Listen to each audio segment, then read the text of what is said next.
Government invites proposals for setting up e-commerce export hubs. Based on these proposals, further details, including software requirements for e-commerce export hubs, ECEH, to facilitate seamless and expeditious export clearances, will be finalized, the Directorate General of Foreign Trade, DGFT, stated in a trade notice.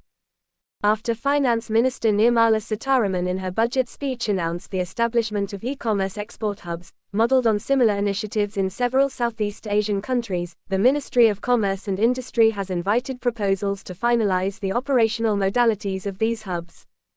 Based on these proposals, further details, including software requirements for e-commerce export hubs, ECEH, to facilitate seamless and expeditious export clearances, will be finalized, the Directorate General of Foreign Trade, DGFT, stated in a trade notice.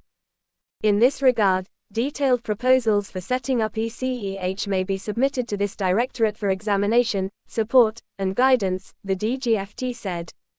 Initially, there are plans to set up 10 to 15 hubs across the country.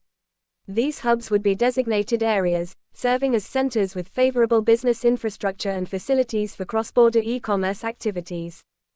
The main objectives are to ensure predictability and the shortest possible turnaround time for e-commerce exports, to facilitate easy re-imports for e-commerce returns or rejects, and to bring various cross-border e-commerce stakeholders under one roof.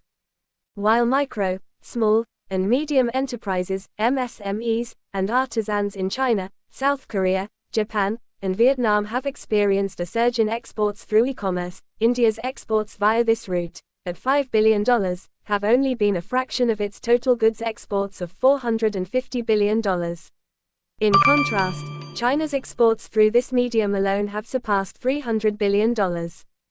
A report by the economic think tank GTRI suggests that India's e-commerce exports have the potential to reach $350 billion by 2030, but banking issues hinder growth and increase operational costs. India has set a target of $1 trillion in merchandise exports by 2030, and cross-border e-commerce trade has been identified as one of the avenues to achieve this goal.